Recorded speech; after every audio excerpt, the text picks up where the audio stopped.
morning, this is Justina that is trying to change name to Renata Teresa Tadashi and also revalidate medical diploma with that new name because I wish to break the attachments from persons who possess the same last name as persons from prior marriage or prior family, and that is a choice so that I have actually freedom of being, for instance, offended by nicknames or have persons impersonate personal connections in work situations or in personal life to create instances of rage or sadness, which that sadness is unnecessary if that is clear and wanted, that the relationship with the person who used that nickname in a different context and was rejoiced can be used by that person and I, as opposed to all others who are then mistaking self and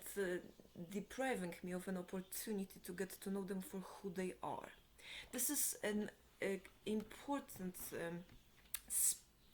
spoken lesson about vocabulary. Indeed, it is free to use any words and it is okay to swear. Now, when it comes to many of the words, words can at times evoke in person a presence or being or someone else.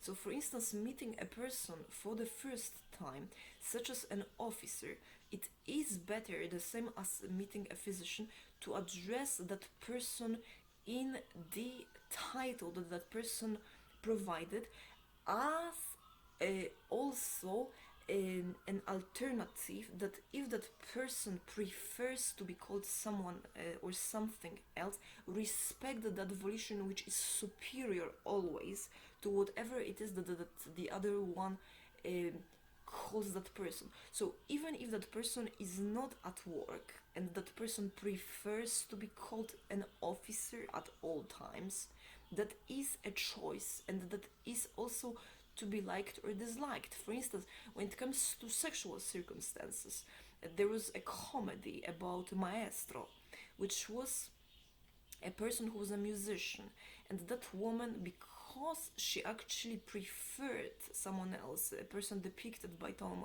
Hanks, she and preferred the other to be just the teacher, she was calling and asked to call in sexual circumstances to call that person maestro. And that is funny because it's the same with sex. When we call someone an officer, that is in personal circumstances and um, evoking of other persons who have the same role, and so then that person is really asking to be admired and placed into circumstances where there are other women, for example, if that is a man, or when there are other men, if that is a woman. In when it comes to sex, there can be intimacy between people of same gender. It is true that is of course also an intimacy that prefers solitude at times in two, and that not necessarily mean physical contact. Now it follows slightly different rules. Now that is not to say distinguish that in public places and in other places during parties, and one has to deserve nicknames and work on the nicknames that are unique. The same is true for first language. What is first language? First language is determined by volition in choice of a person who speaks. If a person, be it child or an adult, declares that that person prefers to use as first language the language of a person who is the listener, then that person's volition is true.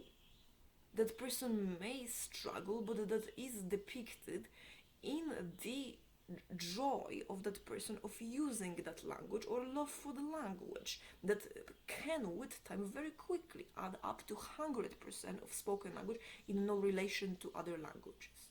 Forcing language is unnecessary, both on children, adults, and associating it with love is not necessary. Well, similar is with nicknames. Love for a thing is unlike love for a person or to a person. Now, when it comes to nicknames, when we use nicknames that have duality, it is enough with context one, in which still at this point spoken, something is being destroyed, hurt, eaten, thrown away in pain, that language used as a nickname, be it even when well intentioned, will be read and sound like hatred and impede love, or being read as meant meaning well. And that is very important to know.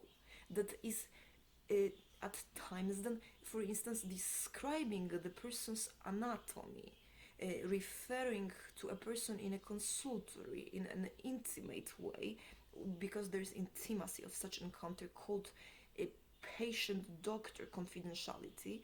That means do not use words in which that person named or nicknamed in that way associates it with someone else, for instance a lover.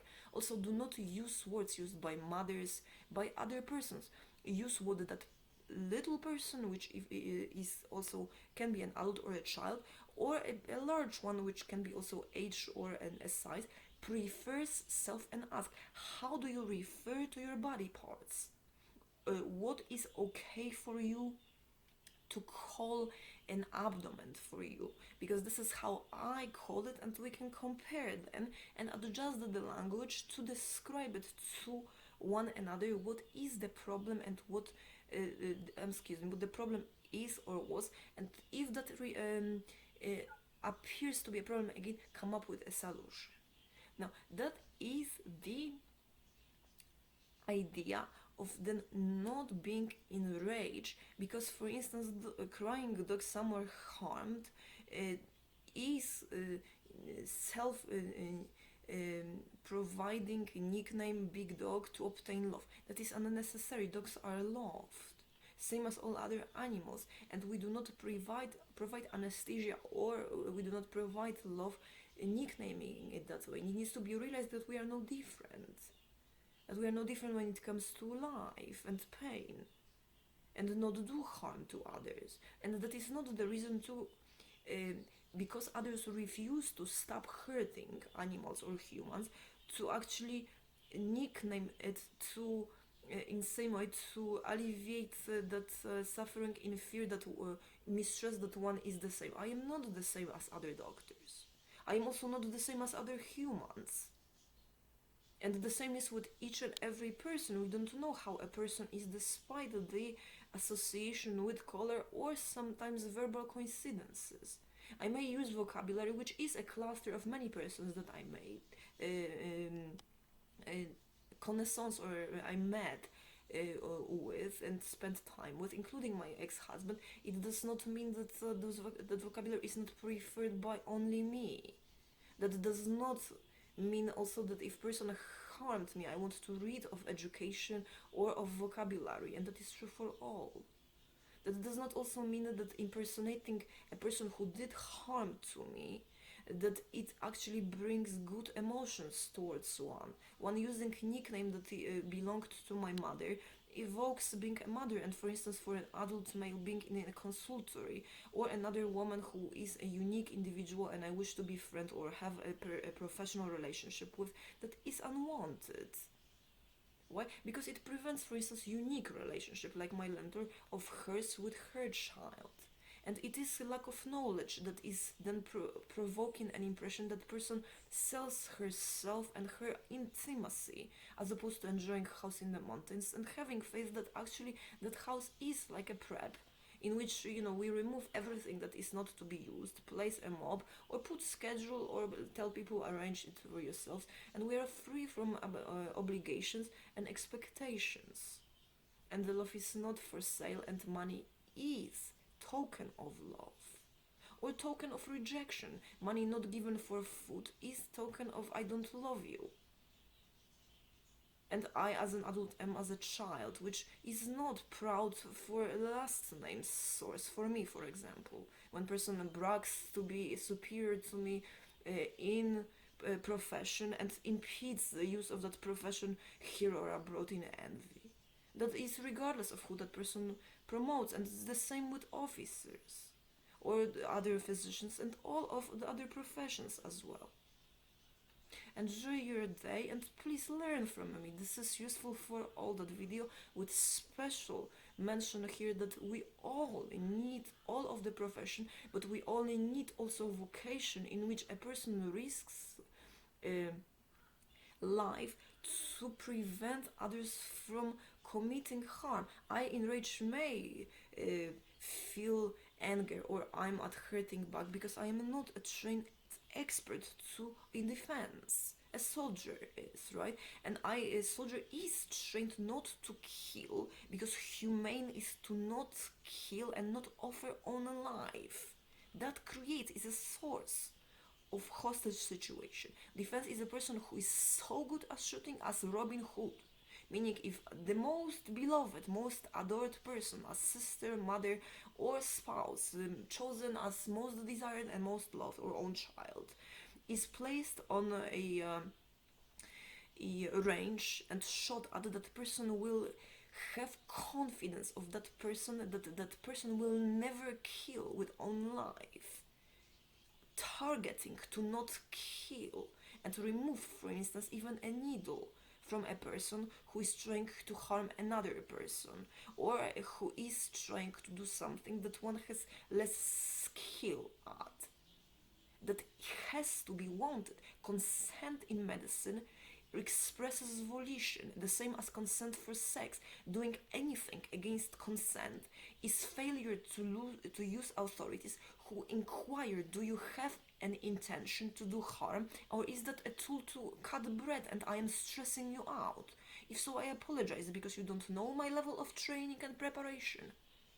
That is the way to approach. Also, disassociate from medical field and professionals who are trained to do harm and violate consents and will of persons. Will of person is never ignored and never source to do against permission even less good.